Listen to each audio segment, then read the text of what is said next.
Peter chapter 5 verse 1 and 2. Sabi po ng salita ng Diyos, the elders which are among you, I exhort, who also an elder and a witness of the sufferings of Christ, and also a partaker of the glory that shall be revealed. Feed the flock of God which is among you, taking the oversight thereof, not by constraint, but willingly, not for filthy lucre, but of a ready mind. Tayo po ay manalangin, dakilang Diyos na aming Panginoon. Salamat po sa pagkakataon na binigay niyo sa amin upang kami po ay magpalakasan at kami po ay bigyan niyo ng karunungan lalo na sa pag-aaral tungkol, Panginoong Diyos, sa pastoral leadership. Pangunahan niyo pong araw na ito at ang Banal na Espiritong siyang manguna sa amin sa pangalan po ng aming Panginoong Yesus. Amen at Amen. Para po sa ating introduction, sa ating panimula, ay una makikita po natin yung function of pastoral leadership. Hindi lang basta pumasok sa isang pastoral leadership, alam po natin kung ano po ang gamit o function ng isang leader. So, hindi lang po basta leader, mga kapatid, kundi ito po ay isang pagkatawag. Tinawag po itong spiritual leadership. So, pag sinabi po nating spiritual leadership is a blending of natural and spiritual qualities utilized for influencing God's people to accomplish God's purposes. Naniniwala po ako na magkasama po yung natural ability at saka spiritual qualities, mga kapatid. O natural qualities at saka spiritual qualities para ma-utilize po natin ang mga tao ng Panginoon para ma-accomplish ang layunin po ng Diyos. Even the natural qualities are not self-produced.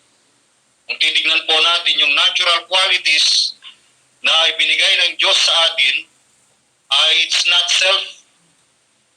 self-produced. Hindi po ito galing sa ating mga sarili, but God-given, and therefore reach their highest effectiveness when employed in the service of God. Ito po yung function po natin as a leader, na ang bawat miyembro ng iglesia ay mai-employ po sila, mga kapatid, sa paglilingkod sa Panginoon at para sa kalwalhatian ng Diyos.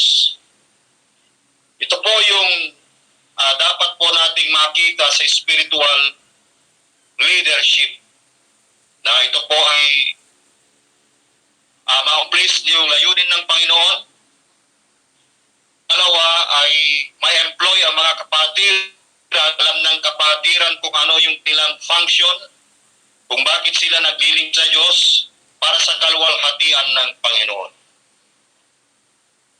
At akin pong kinondense lamang kung libro ay tagpo ako para ating katitibay bilang mga lingkod po ng Panginoon. So ayon po sa New Testament concept ng pastoral leadership, ay makikita po natin yung function, number 1, na yung mga elders ay dapat sila po yung mag-lead sa church. Sa po yan, mga kapatid, na dapat po nating makita na ang pastor ay siya po talaga yung ibinigay ng Panginoon sa iglesia bilang leader, hindi po yung babae.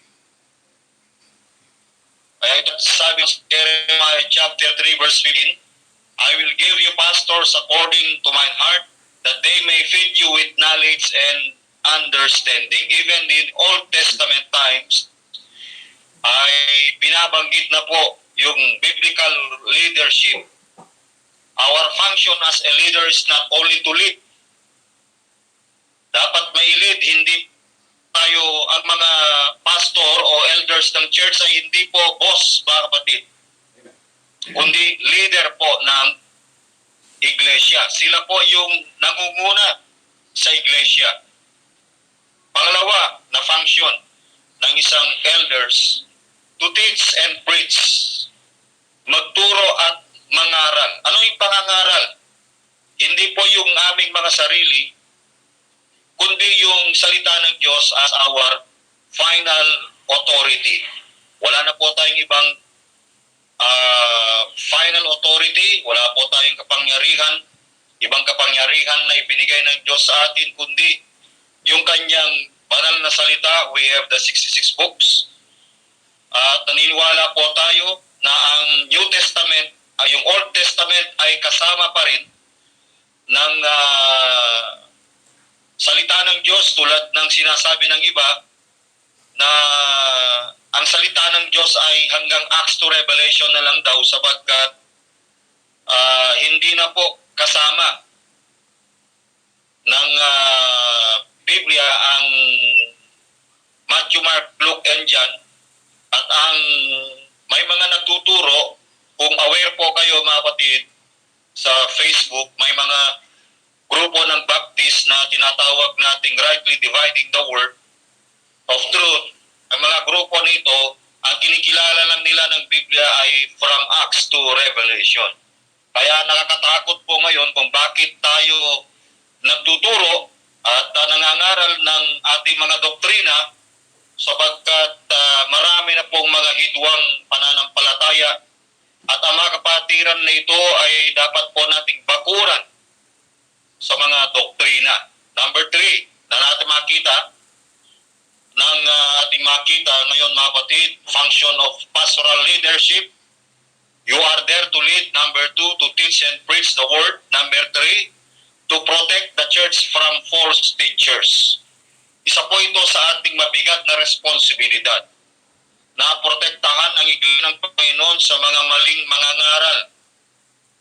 Sa panahon po natin ngayon, ay nagkalat na po ang mga maling aral, nagkalat na po ang mga maling mangangaral, mga tusong mangangaral.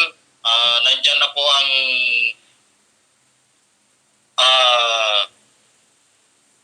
FB o mga online platform na kung saan ay napakarami na pong mangangaral. Kaya darating ang panahon, kung hindi po natin maprotektahan ang iglesia ng Diyos sa mga maling mangangaral na mga ito, ay maaring madeceive o madaya yung mga kapatiran sa mga maling aral.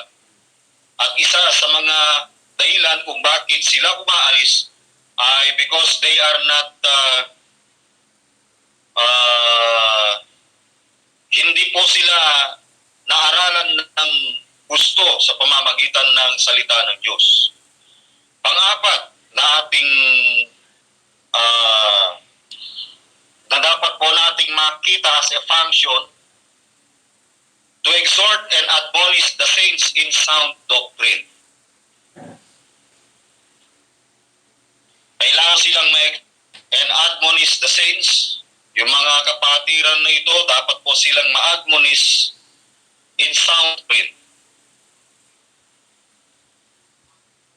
At makikita po natin mga kapatid yan sa nandiyan po yung 5 phases of salvation, purpose of the gospel, yung prophet of the gospel, why we are a biblical primitive Baptist. Nandiyan po yung doctrines of grace, sovereignty of God, na dapat po nating makita, mga kapatid.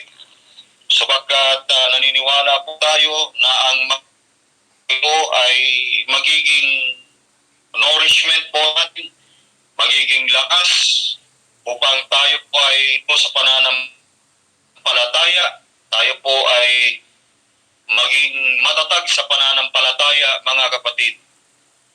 So, our responsibility is to protect the church, false teachers, and to exhort and admonish the saints. Doctrine number 5, visit the sick and pray. Bisitahin mo yung mga karamdaman at sila po ay ipapanalangin. Isa po yan sa ating function as biblical leadership. And then number 6, that's doctrinal issues. Kailangan po nating i-judge yung mga doctrinal issues at maraming mga po sa atin, mga pahirap na yung ating mga aral na hawak ay napaka-extreme. At sa atin ay nandyan daw yung doctrine of the devil, ngunit naniniwala po tayo na ang biblical election is not from hell, but ito po ay Diyos. At unang makita po natin ngayong umaga, yun lamang po yung ating introduction at mag-focus po tayo sa ating tema, yung ating title, yung pastoral leadership para makita po natin yung mga pagkukulang po natin as naniniwala po ako na dapat talagang pagtuunan po natin dito ng pansin sapagkat mabigat yung mga laban po natin. Sabi po ng Biblia ay be strong the Lord and in the power of His might. Put on the whole armor of God that ye may be able to stand against the wiles of the devil. Number 1 na dapat po nating makita ngayong umaga sa ating pastoral leadership is the characteristics of the shepherd elders. Ano po ba yung characteristic o mga pag-uugali ng isang shepherd elders as part of our pastoral leadership? So may mga karakteristik, mga kapatid, na ibinigay ng Panginoon sa atin as a leader. Kung ating titignan yung 1 Peter chapter 5 as our text dito sa salita ng Diyos, babasahin ko muli yung 1 Peter chapter 5 para makita po natin sa verse 2, ang sabi roon, feed the flock of God which is among you, taking the oversight thereof. Ito po yung sinasabi ng Apostol Pedro, you need to take taking, the present tense participle, taking, progressive, yan po ay progressive, taking the oversight thereof. Ibig sabihin, magigamit kayo ng may pagpupuno. Yung kawad na binagkatiwa, sabi nga kanina ni Elder Romel, yung iglesia, yung kawad ng Diyos ay na binigay po sa atin ay hindi po natin pagmamayari yan. Wala po tayong sariling miyembro. Sapagkat wala naman talaga tayong sariling iglesia. Tandaan po natin, mga elders, we are just stewards. Sabi nga ng Biblia, we are just stewards of the manifold grace of God.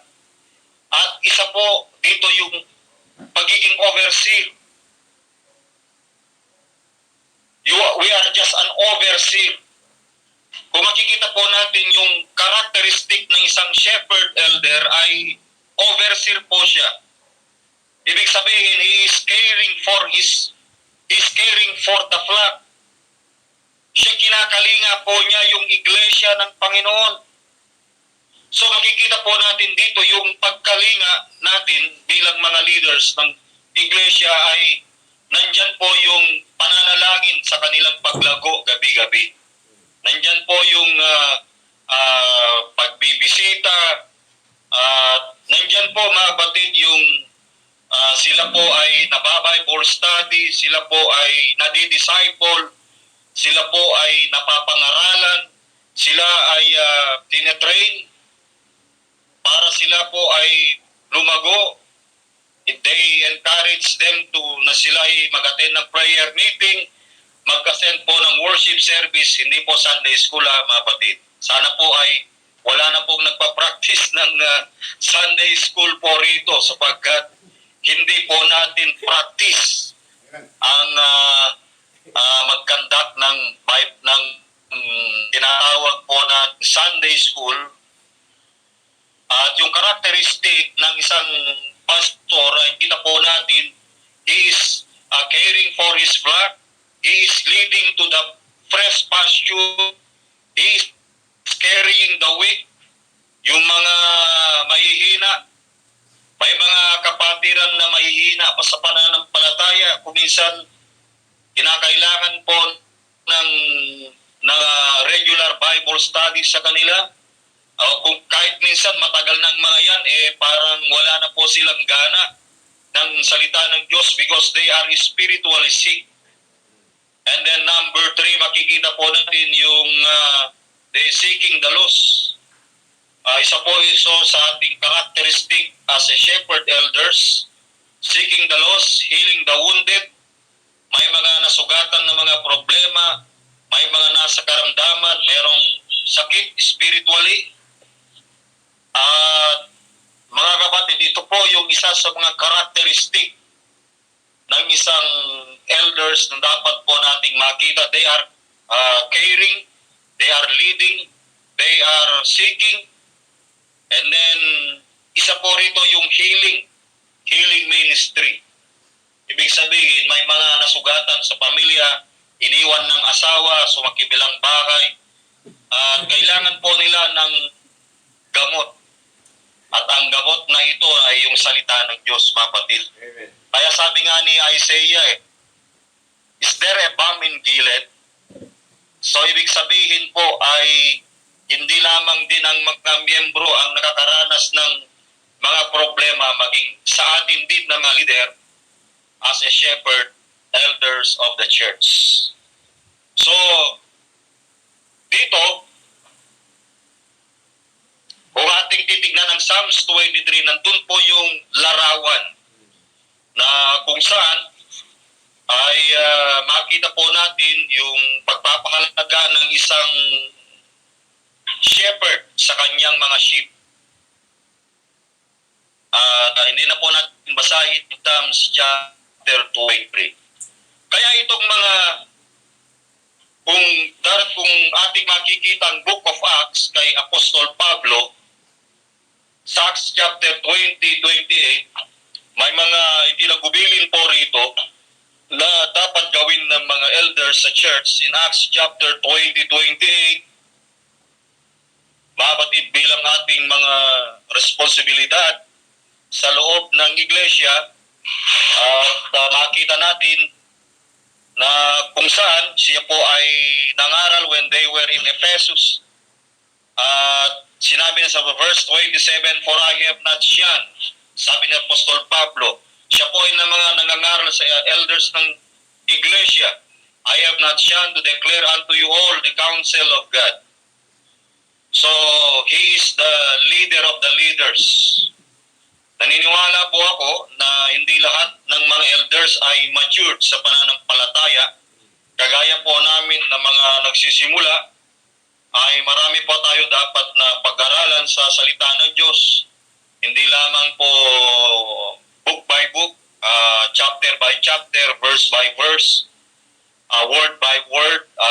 Alam ko minsan ay hindi nagkakasundo ang ilan dahil alam ko po na tayo ay limitado din sa kaalaman. Kaya hindi po tayo tumitigil, mga kapatid, sa pag-aaral.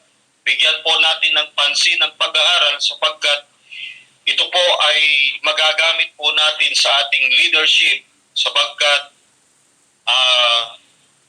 in-instruct ni Apostol Pablo kay Timothy sa 2 Timothy chapter 2:15, nang sabi roon, I study to show thyself approved unto God, a workman that needed not to be ashamed and rightly dividing the word of truth.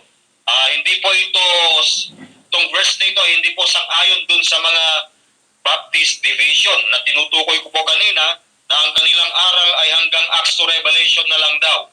At naniniwala po tayo na yung salita ng Diyos is the whole counsel of God. And when verse 28 ng Acts chapter 20:27, ang sabi ng Apostol Pablo, take heed therefore unto yourselves. At mayroon pong warning po rito, mayroon pong tagubilin na ingatan din natin ang ating mga sarili. Ingatan ninyo yung sarili. And to all the flock, sapagkat yung ating sarili bilang mga elders, mga batid, ay we are the testimony of the blessings of God. We are the testimony of the calling of God, and we are the testimony of the Word of God. Naniniwala po ako dyan na sa atin dapat makita muna yung may apply, yung pinapangaral po natin, sapagkat mahalaga na makita nila sa atin yung salita ng Diyos. Kaya sabi ni Pablo sa mga elders, take heed therefore unto yourselves and to all the flock over thee which the Holy Ghost hath made you overseers. Ang Banal na Espiritu Santo ay ginawa kayong mga tagapangasiwa, overseer, tagapangalaga, steward, overseer, katiwala.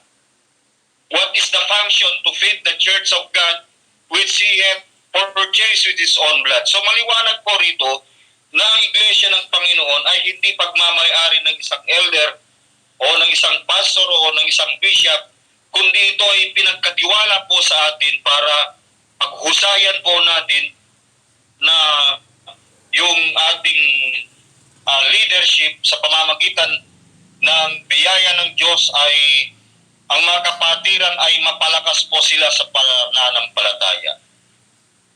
So dapat makita, mag-reflect po yung biblical characteristics of the shepherd elders. Number 2, mga batid, nating makita sa pastoral leadership ay caring or protecting the flock.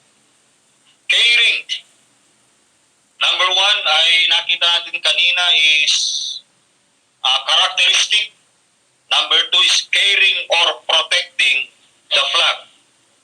Yan po ang mahalaga. Yung mahalagaan, dapat babigyan ng kalinga at maprotektahan ang iglesia o ang kawan ng Panginoon na siyang ipinagkatiwala po sa atin. Balikan po natin ang Acts chapter 20, verse 17. Acts chapter 20, verse 17. And from Miletus he sent to Ephesus and called the elders of the church. Si Pablo po yan. And they were come to him, he said unto them, you know, from the first day that I came into Asia, after what manner I have been with you all seasons. So, ibig sabihin, si Pablo ay nakisama sa kanila ng buong panahon ng pag-aaral. Alam ko po na gusto ko man makarating dyan, mga batid, in personal, pero ganito naman po ang nagiging kalagayan po natin. Kala ko sasakyan lang ang naboball joint, pati tao pa lang. Pero salamat sa Diyos sapagkat merong ganitong online platform.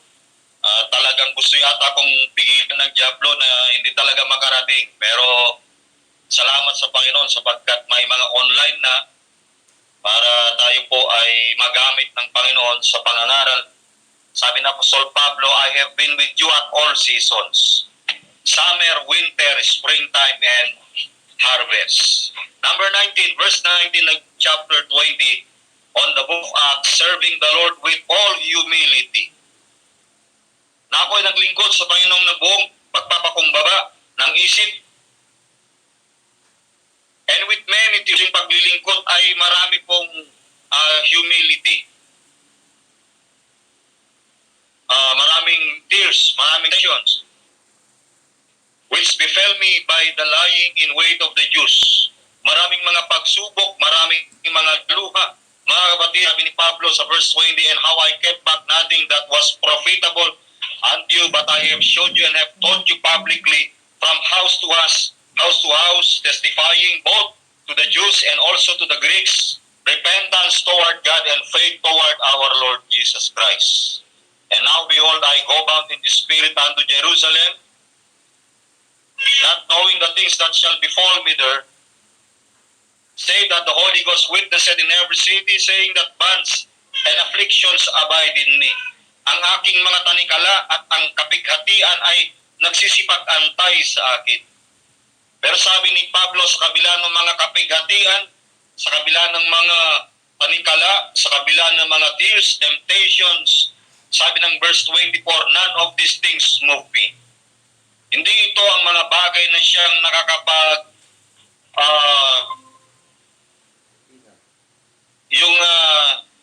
nagiging hadlang sa buhay. Hindi ito, mga kapatid, ang siyang nagiging paraan na siya ay tumalikod, kundi magpatuloy sa gawain ng Diyos, sapagkat meron siyang goal, meron po siyang kagaya po natin, meron din po tayong goal, mga kapatid. Meron tayong mga bagay na dapat tapusin. And what is goal? Verse 24, so that I might finish my course with joy. Yung ministry, mga kapatid, ay kurso po yan na binigay ng Diyos sa atin na dapat po nating pag-igihan. And the ministry which I have received of the Lord Jesus, what is the ministry? To testify the gospel of the grace of God, upang magpatutuo ng ebanghelyo ng biyaya ng Diyos. Ito po yung ating pinaka-mithiin sa buhay, mga kapatid, na dapat tapusin yung tinanggap na pagministeryo upang may pangaral ang ebanghelyo ng Panginoon. Verse 27, for I have shunned to declare unto you all the counsel of God. Take heed therefore unto yourselves.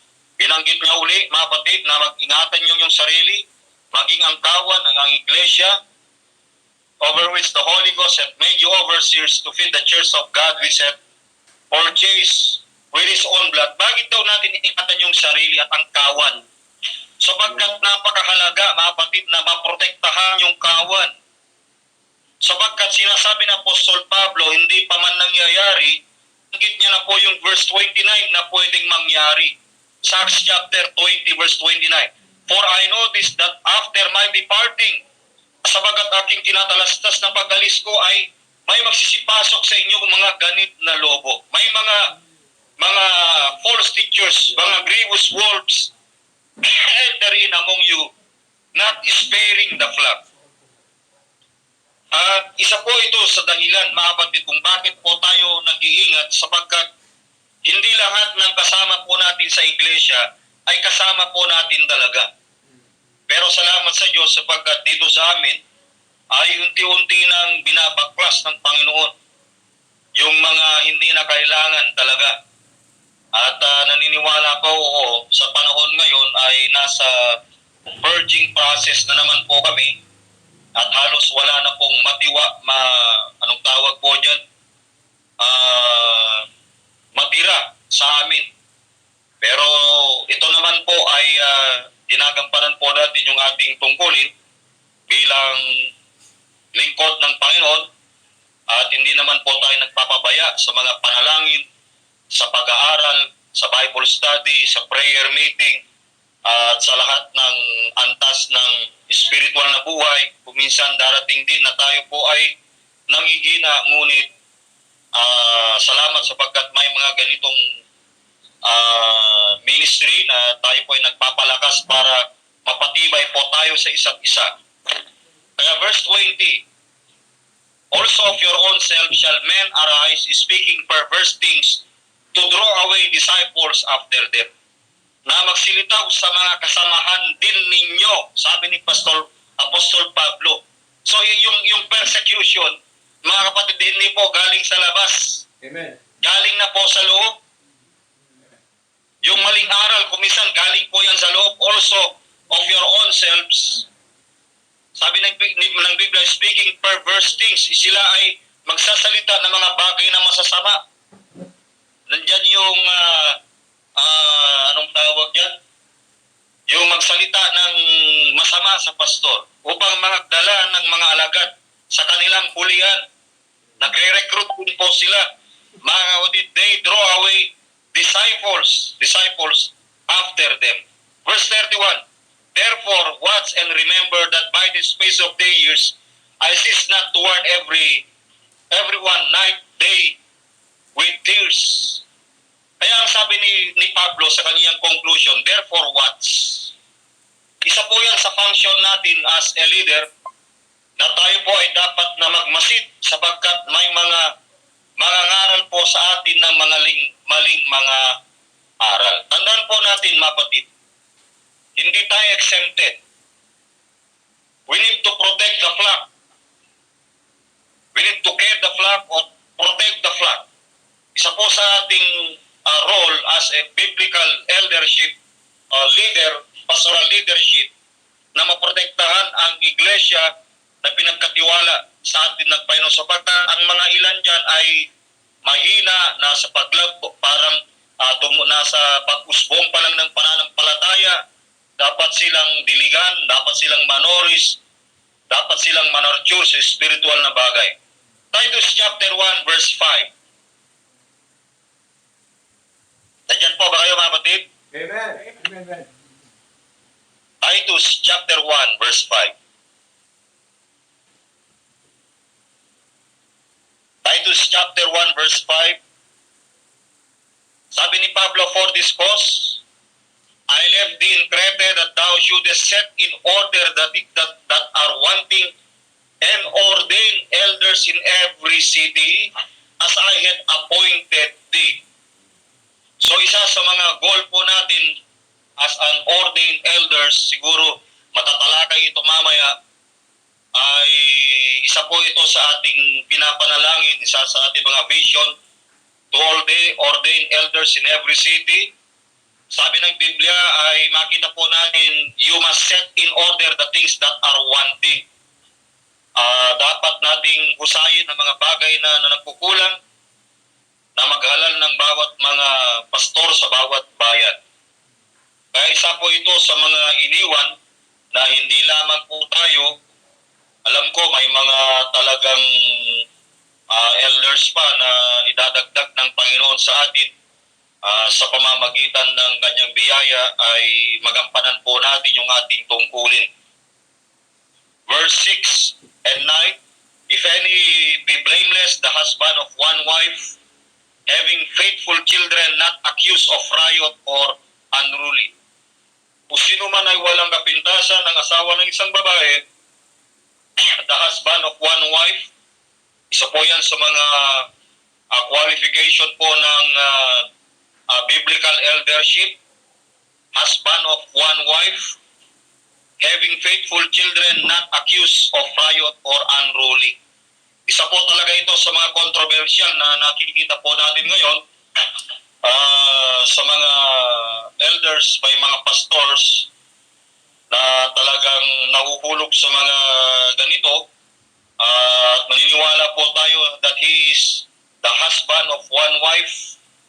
Hindi po tayo naniniwala sa tinatawag po nating polygamy. Ano po, yung pastor na maraming asawa. Sabi ni Elder Romel kanina, hindi kontento. Napaisip tuloy ako. Dahil hindi kontento, may huwaning. Number 2, may tuning. Number 3, may training. Number 4, may puring. Number 5, may fining.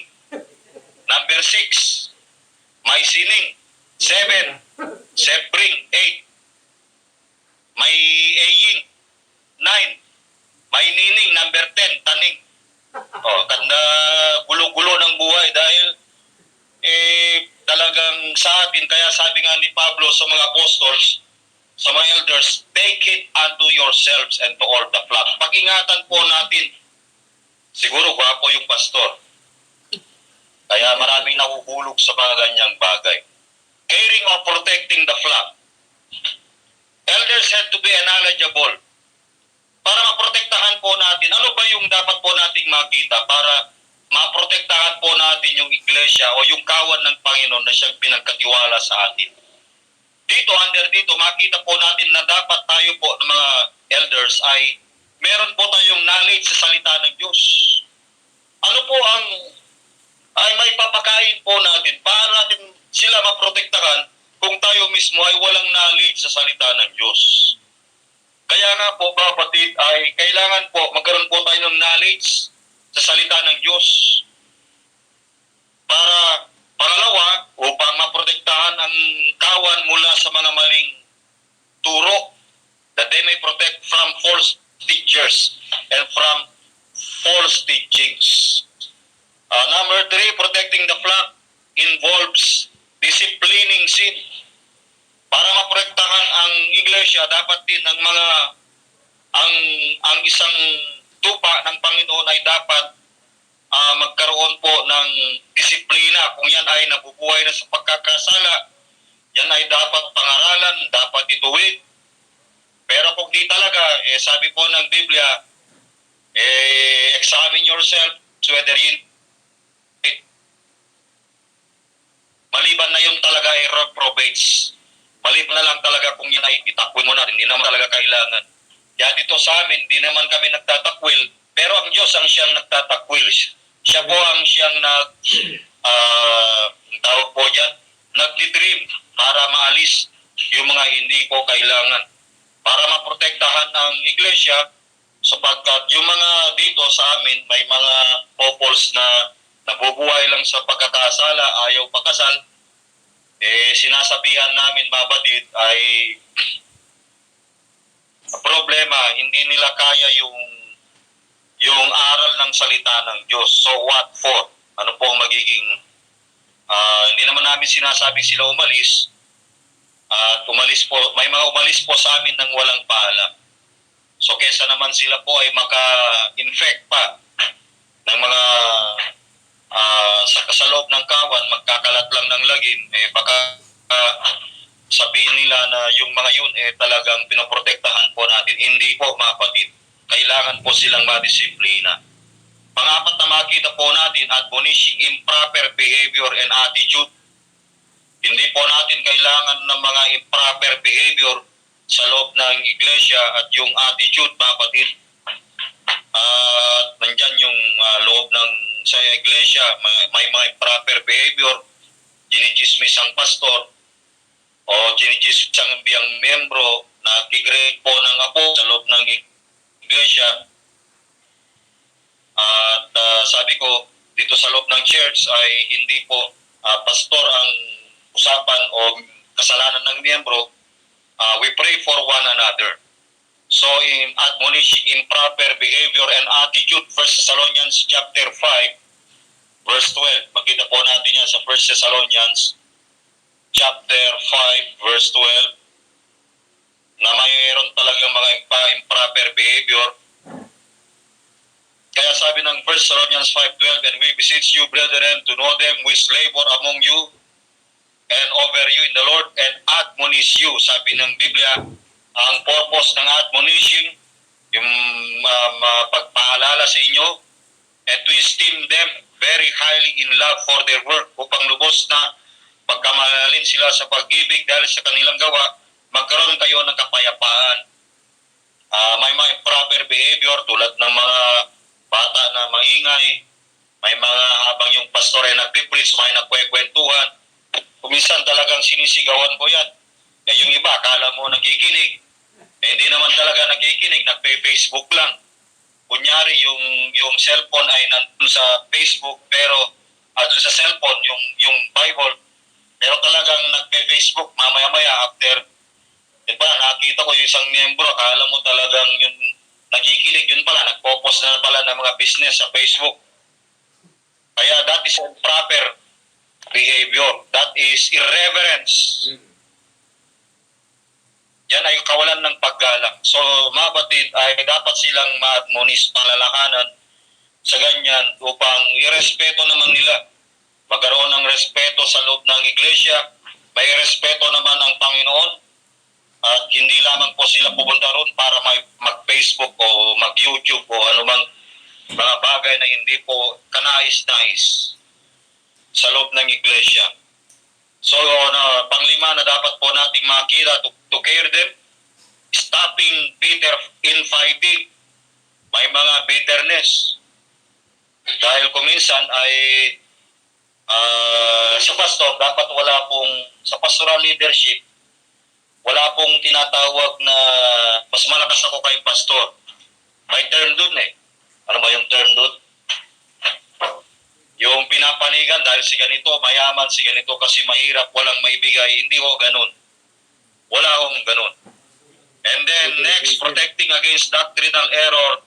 The elders cannot neglect seeking the laws and correcting sinful behavior. Yung doctrinal error, may mga minsan, may mga turo pa rin dito kasi hindi natin maiwasan yung iba galing sa maling aral. May marami pa silang mga bagay at isa po yan sa kinokondem po natin na may mga doctrinal error tulad ng mga pagpapatanggap o ng sinner's prayer. Isa po yan sa mga doctrinal error na dapat po nating hindi neglect at hindi dapat makapasok po yan.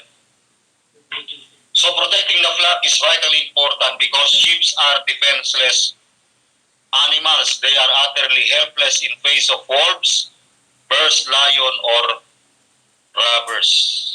So guarding sheep from danger is clearly a significant aspect of shepherding the flock. So ang mga elders dapat ay makikita po natin yung critical responsibilities. Mayroon tayong critical responsibilities ng mga elders, mga kapatid. Una po rito ay yung pagiging protector. Isa po yan, dapat po nating gampanan. Number 2, we are watchmen. Number 3, we are defenders. And number 4, we are guardians of God's people. So number 3 na dapat po nating makita ngayong umaga sa pastoral leadership. Number 3, spiritually alert. Dapat we are spiritually alert. You are spiritually alive. Yung awit, alert, alive, enthusiastic. Ang spiritual elders, hindi po yan natutulog kahit may preaching. Sabi ko dun sa isang kapatiran, Brad, hindi ka pwedeng magpastor kung may nagpipreach natutulog ka lang. Paano ka lalago? Kung patulog-tulog ka, hindi ka nagiginig. Kapag mayroong nagtanong sa'yo, tatanungin mo sa akin, paano ka lalago? Paano natin masasabi na makakwalify ka kung elder kung ikaw ay patulog-tulog? So, spiritually alert. Why? Because 24 hours, meron pong conflict, mga kapatid. Right. A good shepherd is always on alert to danger. Kanina, nakita natin yung characteristic. Pangalawa, nakita natin yung caring, letter C.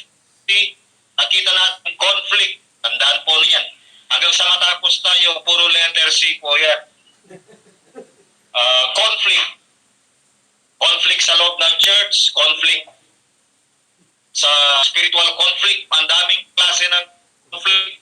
Conflict ng mag-asawa dahil may kadate si pastor. Ganito, dinate yung miyembro, naghahanap ng supporter. A good shepherd is always on alert to danger. Yung buhay po natin, 24/7, 24 hours a week, we are alert there.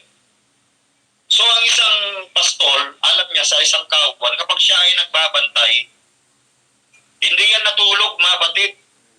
At tinitignan niya kung may lumalapit na lobo, kung mayroong lumalapit na leon, kung mayroong lalapit na tigre na lalafang o kakain dun sa mga tupa na kanyang pinagpapastoran. Kaya ibig sabihin po ay active yan 24 hours. So yung kahalagahan ng predator, dapat niyang makita kahalagahan ng danger ng predator. He must actively watch, quickly, spiritually awake. Dapat highly sensitive siya sa danger ng gawa ng kahaway. So alam niya yung tendency ng shepherd. Sa atin mga kapatid ay dapat makita natin na hindi tayo dapat spiritually lazy. Kapag nakita ng kahawayan, he must take advantage sa atin. Kaya hindi yung buhay po natin bilang elders, hindi ko man naging walang ko po na sa atin, hindi po natin hinangat na maging elders o pastors, pero ito po kasi ay pagkatawag ng Diyos. Kung ito ay pagkatawag ng Diyos, hindi po tayo dapat patamad-tamad. Dapat po tayo ay magkaroon ng disiplina sa sarili. Hindi rin din tayo prayerless.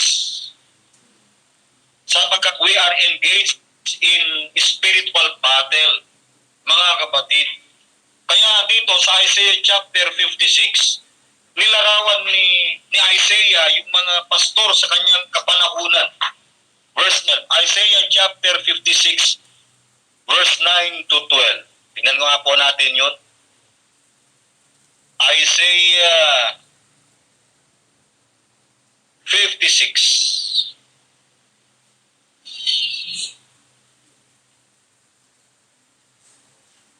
Chapter 56, verse 9 to 12. Nilarawan niya yung mga pastor ng kanyang kapanahunan. All ye beasts of the field come to devour. All ye beasts in the forest. Kayong lahat na mga hayop sa parang kayo'y nagsiparitong mamon, o kayong lahat na mga hayop sa gubat. His watchmen are blind. Ang kanyang mga bantay ay bulag. Napakahirap sa atin bilang mga elders, bilang mga shepherd sa kawan ng Panginoon, kung meron tayong ganitong characteristic, if we are blind. Sabi ni Isaiah, they are ignorant. They are all dumb dogs. They cannot bark. Sleeping, nandiyan yung mga characters bad character. Lying down, loving to slumber. Sa Tagalog, ang kanyang mga bantay ay mga bulag. Sila ay walang kaalaman. Silang lahat ay mga piping aso. Sila ay hindi makatahol, mapanaginipin, mapaghiga, maibigin sa pagidlit. Ibig sabihin, kung meron tayong ganyang bad character, we better resign as a pastor of the local church. Malupit, verse 11, yet they are greedy dogs, which can never have enough. Oo, ang mga aso ay matatakaw. Sabi ni Isaiah, ang tingin tuloy ni Isaiah sa kanila, mga aso na mga matatakaw, which can never enough. And they are shepherds. At sila ay mga pastor na hindi nangakaunawa. Siguro ang naunawaan lang nito ay support, patatas, pera. Kaya na walang iba kinuha kundi matulog, managinip o kung ano-anong mga ginagawa. They are shepherds and cannot understand. They all look to their own way. Sila'y nagsiliko lahat sa kanilang sariling daan. Their own way lang yung kanilang ginagawa. Everyone for his gain. Nandito pala yung patatas Everyone for his gain from his quarter. Bawat isa sa kanila ay ang gusto lang yung pakinabang, quarterly pa daw yan. Ibig sabihin, every quarter of the month, meron silang gain. They look for their own way. Verse 12, come ye say they, I will fetch wine and we will fill ourselves with strong drink. Aba, ang mga ito ay manginginom. Nagsiparito, sabi nila, ako'y magdadala ng alak at magpatid-uhaw kayo sa matapang na inumin. Matapang na inumin pa. 100% po yung alcohol. Sunog baga. At bukas ay magiging gaya ng araw na ito'y dakilang araw na walang kapantay. Bawat isa sa kaniya ay and tomorrow shall be at this day and much more abundant. So sana po ay hindi po tayo makitaan ng ganitong conflict, mga kapatid. Hindi ho tayo makita ng mga memo. Si Pastor, ang painom ng gin, bumili sa tindahan. Kaya dapat po nating gwardyahan yung ating sariling lakad sa Panginoon. Always pray for the flock and its individual members. So every day, mga kapatid, we are engaged in conflict. Pang-apat na letter C, pastoral eldership. Courageous to fight fierce predators. Dapat meron po tayong courage. Nung namatay si Moses, sabi niya kay Joshua, sa Joshua chapter 1, alam po natin yan, basahin lang po natin, naniniwala po ako na ang Old Testament pa rin ay bahagi ng salita ng Diyos. Amen. Hindi tulad ng mga ibang nangangaral dyan. Hoy, kayong mga nasa division group, wala kayong ibang ginawa kundi mag-divide. Kine-claim pa naman yung rightly dividing the word of truth ng salita ng Diyos. Ang Old Testament daw ay hindi nakasama sa New Testament. Yan po ay kahit. Pero tayo ay bahagi pa rin po ng New Testament. Ang Joshua chapter 1. Kaya sabi ni Joshua ng Panginoon kay Joshua, merong change of leadership na po rito na nangyayari now after the death of Moses, the servant of the Lord. It came to pass that the Lord spake unto Joshua, the son of Nun, Moses ministering, saying, anong sabi ron? Moses, my servant is dead. Si Moses naging lingkod ay patay na. Now therefore arise, go over this Jordan, thou and all these people, unto the land which I do give them, even to the children of Israel. At naniniwala po tayo ng Jordan is a place of battle. We are in everyday's conflict, kaya ni Joshua. Kaya sabi ni Joshua, ng Panginoon kay Joshua, sa verse 5, therefore, there shall not any man be able to stand before thee all the days of my life. As I was with Moses, so I will be with thee. I will not fail thee nor forsake thee. Yan yung pangako ng Panginoon. At isa pa, yung tagubilin bilang isang leader sa bayan ng Israel. Verse 6, be strong and of a good courage, for unto these people shalt thou divide for an inheritance the land which I swear unto their fathers to give them. Inulit niya ulit, only be thou strong and very courageous, that thou mayest observe to do according to all the law which Moses my servant commanded thee. Turn not from it to the right hand or to the left. Mag-focus ka lang. Don't turn from the right to the left, that thou mayest prosper whatsoever thou goest. So, pastoral leadership, it takes courage to fight predator. Maraming mga predator na maaaring makasira, but leadership, spiritual leadership, pastoral leadership is looking for courageous man to fight. Kaya may tarang awit yung onward Christian soldiers. Kaya tulad ni David, mga kapatid, kinalaban yung si Goliath. Marami tayong, kaya sa atin, mga kapatid, ay napaka-essential po ng leadership, yung pinag-uusapan po natin, yung leadership quality, sapagkat alam ko po, mga kapatid, marami po sa atin ang mahina, tulad ko, immature na kagaya ko, merong mga unstable believers na kagaya rin natin, mga kapatid, na dapat maprotektahan. Elders must act as a wall of safety around the people, protecting them from fearsome danger of savage, wolves, and other destructive influences. Kaya dito, mga kapatid, kung minsan talagang, sabi nga kanina, may mga piniri si Pastor Romel na may mga support, no report, no support, ay tayo, hindi ho tayo tinawag na hireling. Hindi tayo takot na mawalan ng support sapagkat hindi natin kayang ubusin yung kayamanan ng langit. Kaya kung minsan, maraming ayaw sa PB, talagang walang suporta. Pero mga kapatid, ay nung nasa ibang kami, talagang may suporta. Pero hindi ko yun ang tinitignan kapag ikay tinawag ng Diyos, hindi ko suporta. Tulad ng sinabi dun sa Isaiah chapter 56 verse 9 to 12 na nakikinabang lang sila quarterly sa kanilang sariling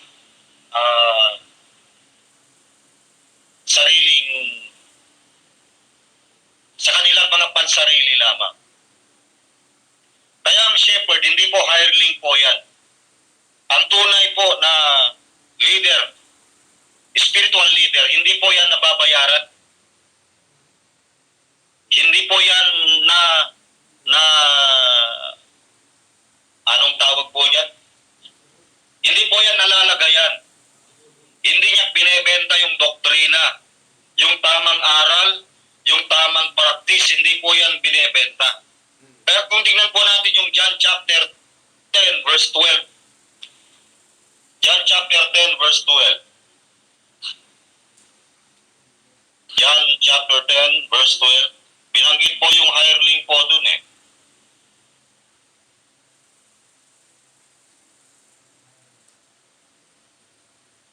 John chapter 10 verse 12. Sabi po ng Biblia, but he that is an hireling, not the shepherd, hindi daw siya shepherd, hindi talaga siya pastor, whose own the sheep are not, see the wolf coming and leaveth the sheep. Tingnan niyo po, takot po siya sa mga lobo. Wala po siyang courage na labanan itong mga false teacher na ito, mga false teaching na ito. He leaveth the sheep. Kapag naipit na itong hireling na ito, talagang tatakasan niya yung kawan, yung mga tupa. Takot. And the wolf catcheth them and scattered them.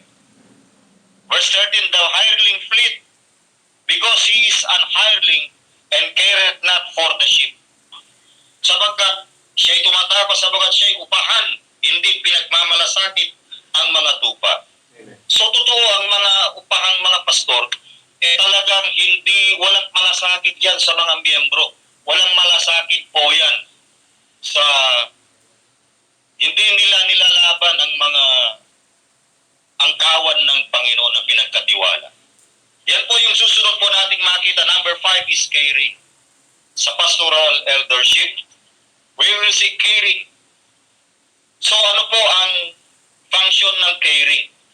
Yung pagkalinga. Paano natin masasabi na kinakalinga po natin ang iglesia na siyang pinagkaloob na sa atin? So ang isa sa mga itinuturo po sa atin dito mga kapatid ay to feed the flock. To feed the church of God which He hath purchased with His own blood. So po yan yung ating primary role bilang elders, to care for the flock and to feed the flock. So throughout the New Testament, mga kapatid, ang isa sa mga pinaka-extraordinary example po natin dito, yung ang ating Panginoon Kristo, that He is our good shepherd, was preeminently a teacher and He commissioned others to teach all that He had taught. So yung mga apostol at yung mga early Christians, ano ba ang nangyari? Kung ating titignan kung paano nila masasabi that they were caring and feeding the flock, doon sa Acts chapter 2 verse 42, makikita po natin doon that they are steadfastly devoted themselves to teaching. They are devoted, dedicated themselves to teaching. Sila ay deboto sa pangangaral, sa pagtuturo. Kasi isa sa mga mahalaga, mga kapatid, sa loob ng iglesia ay yung pagtuturo, pagpapakain, yung pangangaral. Pangalawa, to help teach, yung pag-aalalay sa pagtuturo. So, si Paul ay in-exhort niya si Timothy para magbigay ng attention sa public reading of the scripture. Bakit po natin yan sa 1 Timothy chapter 4 verse 13. 1 Timothy chapter 4 verse 13. Kaya nga yung dapat na magkaroon ng knowledge of the Word of God. Alam po yung turo para hindi maligaw yung miyembro, pati yung pastor na iligaw. Dahil hindi alam yung turo. Kaya dito, ang sinasabi ni Paul kay Timothy, till I come, tilangam, ang ako'y pumarian, give attendance to reading. Magbigay ng aral, ng araw, ng panahon sa pagbabasa, magsikap sa pagbasa, to reading, to exhortation, sa pangangaral, to doctrine, sa pagtuturo. So kinakailangan po mga kapatid, yung reading, exhortation, and to doctrine. Kaya halaga po yan na dapat po nating makita sa ating pastoral leadership na hindi po napapabayaan mga kapatid yung ating personal na pag-aaral ng salita ng Diyos sapagkat mahalaga po yan.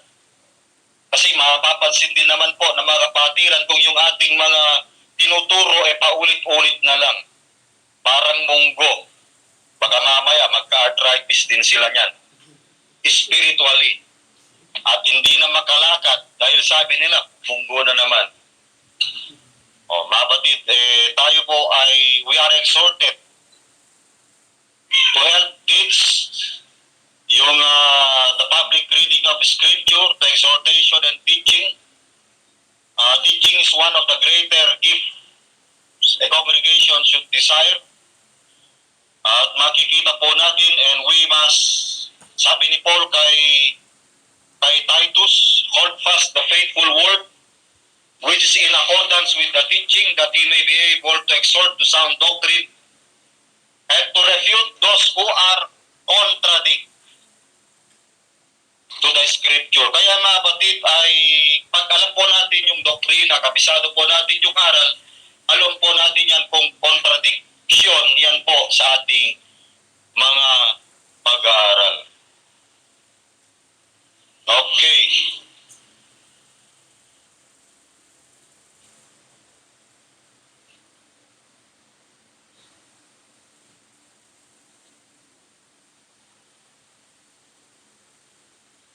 Dito na po tayo sa part 2.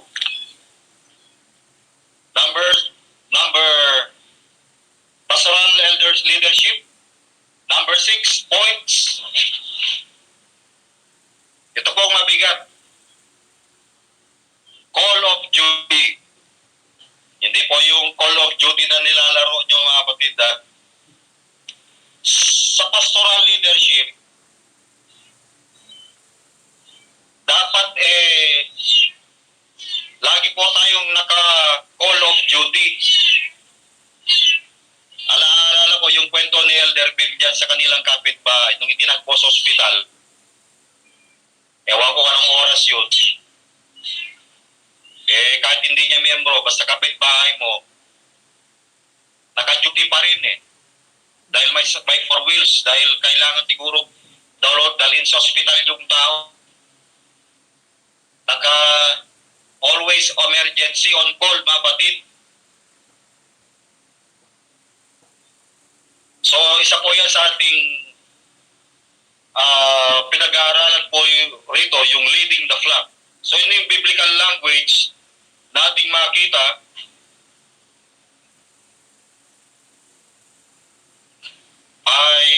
If we are leading the flock, to shepherd a nation or any group of people means to lead or to govern. So according to Acts chapter 20 and 1 Peter chapter 5, elders shepherd the church of God. So to shepherd a local church means among other things and to lead the church.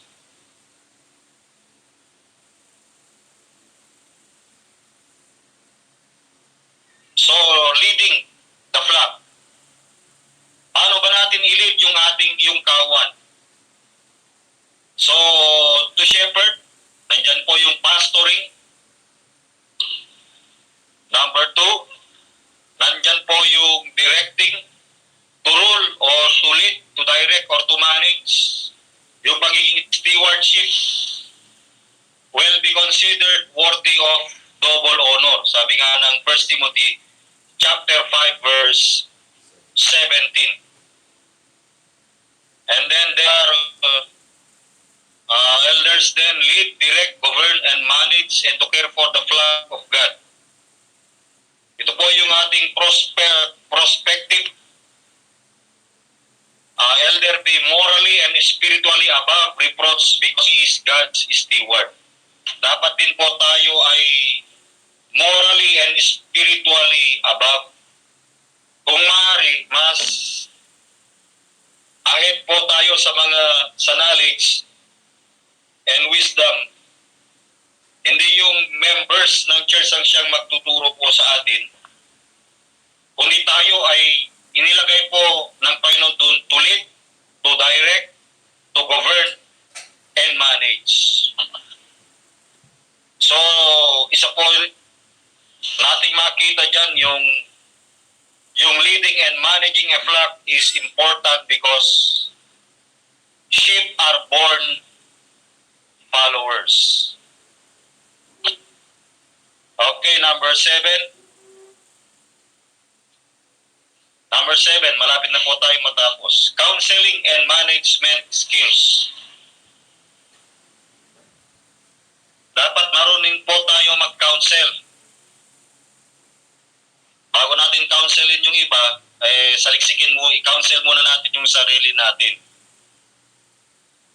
Baka mamaya, tayo pa yung hindi makitaan ng mabuting halimbawa. Sa leadership, yung management skills, alam natin dapat i-manage yung time, yung talent, yung ating treasure, yung ating testimony. Isa po yan, yung sa counseling, yung mga kapatiran na mayroong mga problema. So, huwag niyong hayaan kung may magpa-counsel, magpupunta sa inyo, dapat nakaharap yung asawa mo o hindi lang kayo dadalawanan nandun. Saka kapag nagka-counsel tayo, huwag mong hawakan sa kamay. Tulad ba yung mga nakita ko, sabi, punta ka ng office, mag-usap tayo dun. Required ba sa elder na mayroong office? Personal office. Mas maganda mga kapatid, dito na lang sa loob ng bahay na nakaharap yung asawa, lalo na kung babae. Leading and managing principles para maiwasan po yung temptation. Sa congregation needs leadership, management, kailangan ng governance, ng guidance, kailangan ng gabay, counsel, and vision. So, tayo bilang elder ng church, alam po ng iglesia kung saan, kung ano po yung tamang direksyon na ating tinatahak. Saan ba dapat papunta? Dapat yan ay yung maturity ng church, ang isa po nating goal, mga kapatid. So, eldership must clarify direction and beliefs for the flock. May mga nakaset tayo ng goals, meron tayong mga decisions, sa offerings, merong direction, hindi lamang puro outing, yung makatulong rin sa kapwa mga elders, correct failures, affect changes, yung ma-motivate yung people, mga young people, magkaroon ng mga doctrinal Bible study, mga teachings. It must evaluate, plan, and govern. So elder then must be problem solver. Kapag sa atin, pag ang kapatiran ay nagsabi ng problema, huwag naman natin i-chismis sa loob ng iglesia. Dapat nakaselyo lang po yan, mga batid.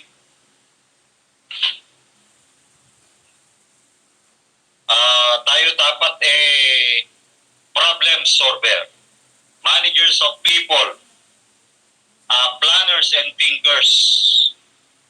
Dito, I was preparing, mga batid, yung mga topic from January hanggang to December. Tinatry ko na magkaroon kami ng long range plan kung ano yung mga ituturo na magiging beneficial every month para sa ikalalago ng iglesia.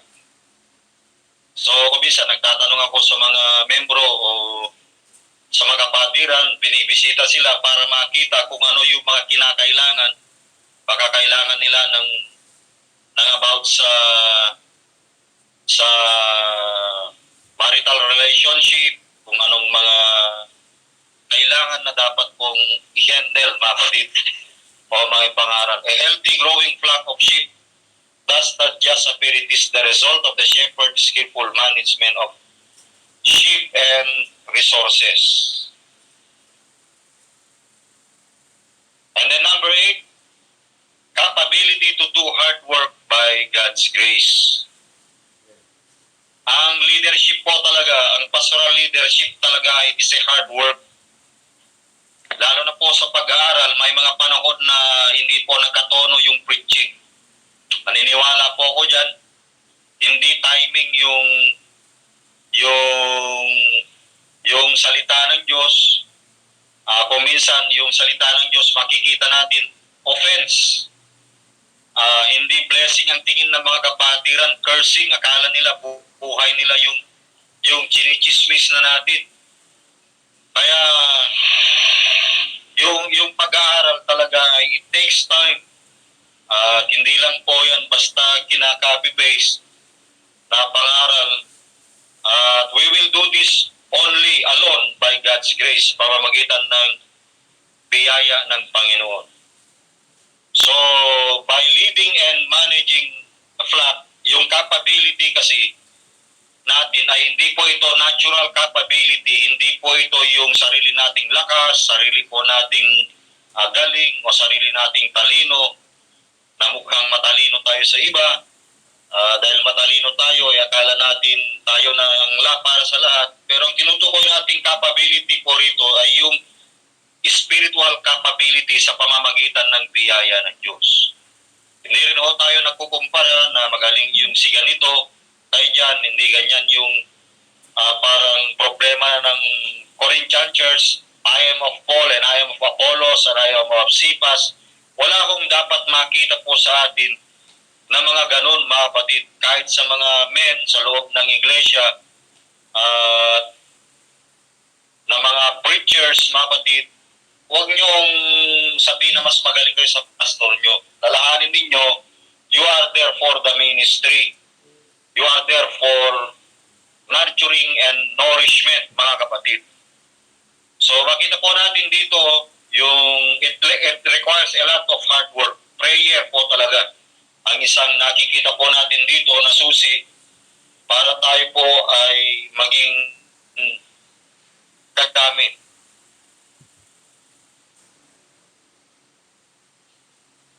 Hindi po tayo yung mga self-seeking shepherd is according to the biblical writers na kagaya ng sinasabi ni Ezekiel. May nakita rin si Ezekiel na mga bad shepherd.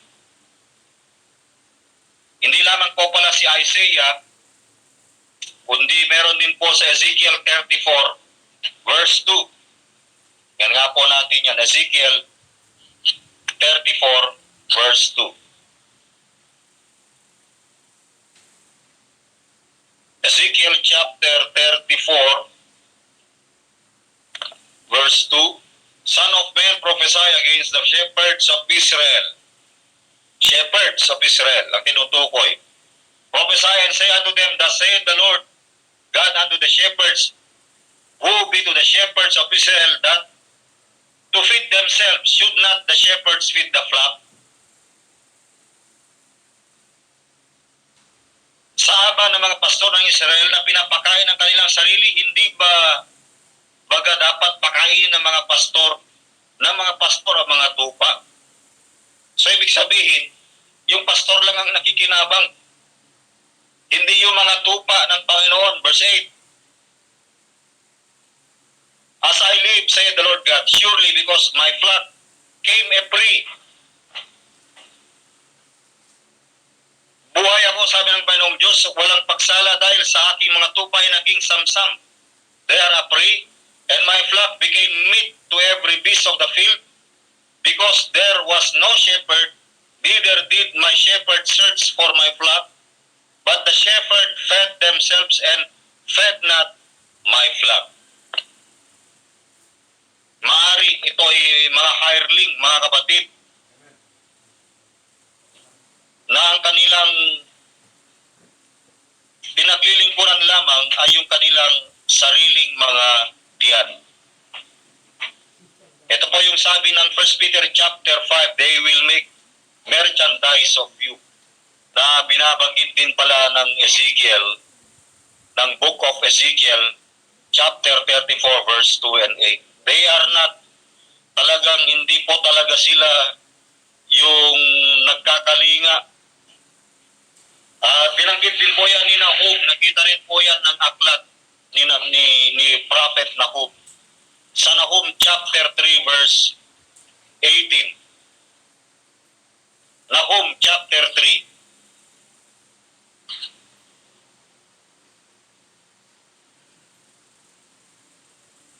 Nahum chapter 3, verse 18. The shepherd's slumber. Ang sarap ng tulog. Thy shepherd's slumber. Ang iyong mga pastor ay nangatutulog. O King of Assyria, thy noble shall dwell in the dust. Thy people is scattered upon the mountains, and no man gathered them. Hindi po natin dapat darating ang panahon na yung mga kawan o tupa na pinagkatiwala ng Diyos sa atin ay wala na pong magpisan sa kanila o wala na pong magkalinga sa kanila. Mga kapatid, talagang kinokondem ng Panginoon yung mga shepherd na natutulog, laging nakahilata. Meron akong, nung nasa Armenian pa kami, yung pastor, dahil worker kami ng church, ng simbahan, yung pastor, nanonood lang ng NBA, nanonood lang ng basketball. Kami naman ay naghihirap. Meron akong inorganize na grupo namin, SWAT team pa naman. Soul Winning Action Team. Together everyone achieves more. Yun yung aming tema, SWAT team, Soul Winning Action Team. Din-apply dyan sa PB. Sabagat hindi naman talaga soul winning yung ginagawa natin eh. Nag-evangelize. Tapos yung pastor namin, patulog-tulog lang, ang sarap ng buhay. Pagdating ng Monday, may pay-in. Babatid. Nakita ko, hindi pala talaga yun yung paglilingkod. Zekaraya, nakita rin po na yan ni Zekaraya. Zekaraya chapter 11, verse 17. Zekaraya 11, verse 17.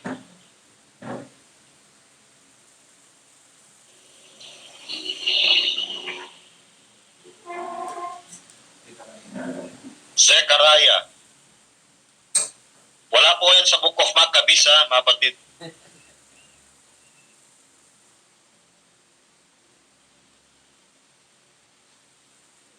Zekaraya 11, verse 17. Who to the idol shepherd?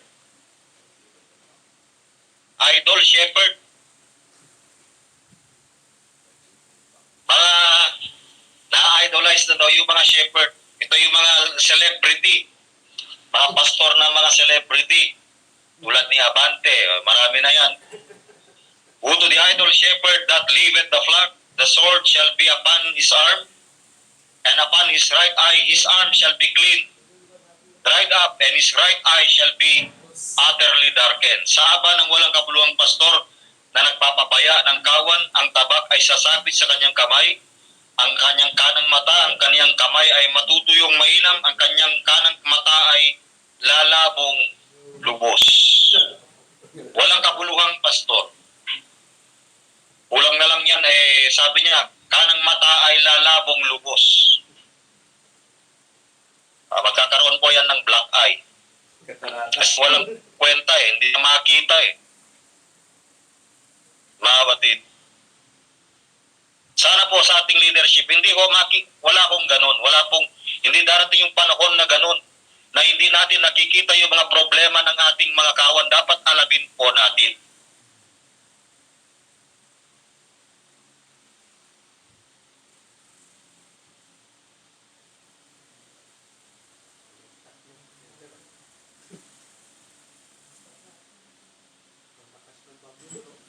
Kaya sa atin, activities na po nating ang dami pa nito, caring for practical needs. Yan yung sinasabi po kanina.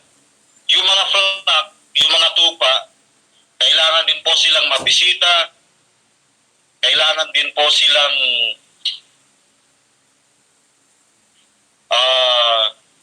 masubaybayan. They are comforting the bereaved, strengthening the weak, praying for all the sheep, even those who are difficult visiting new members.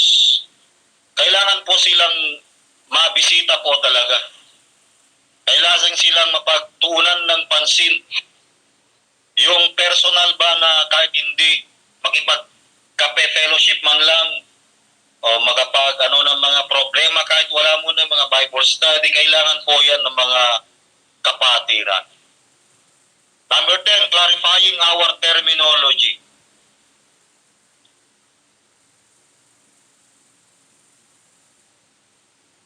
Gusto po natin i-clarify yung ating terminology sa pastoral eldership. Yung church, mga kapatid, yung New Testament church, describes as a local church po yan. Hindi po yan naka-undergo ng hierarchy. Wala po tayong mga provincial director, pastors executive, national director, provincial, kung ano-anong mga dire-director yan. We are not using the term reverend.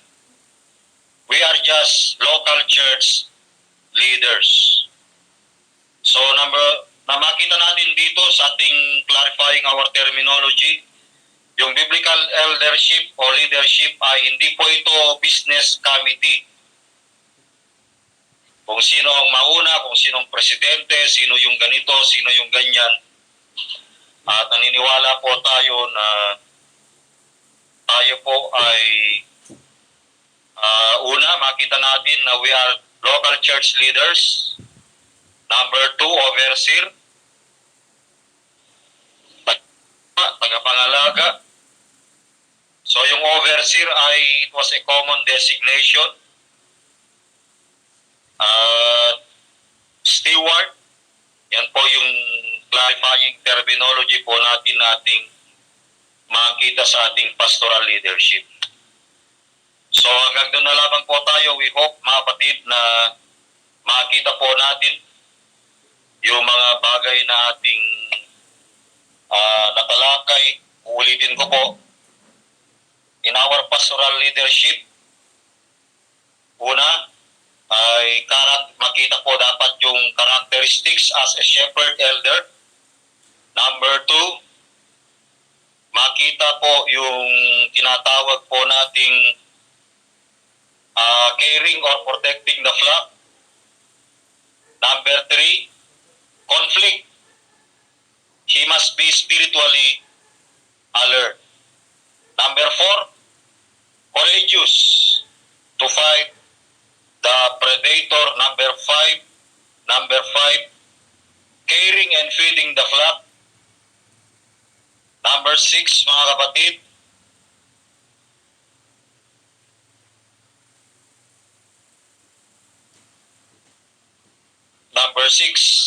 nandun po sa kabila. Number 6, call of duty. Hindi dapat yan patulog-tulog. Dapat yan ay spiritually alert. Yan po yung ating number 6. Always call on duty. Number 7, counseling and management skills. Dapat meron po yan. Number 8, ay makikita po natin yung capability to do hard work by God's grace. And number 9, yung caring for practical needs. names of the flock. And number 10, let us clarifying our terminologies. Wala pong reverend, we are just a church local leaders, wala tayong directors, wala tayong board, blackboard, signboard, kung ano-anong mga board yan, babatid, blackboard o ano man, because we reject this terminologies because it is unbiblical. Magandang umaga po, pagpalain po tayo ng Panginoon. Amen. Elder Romel.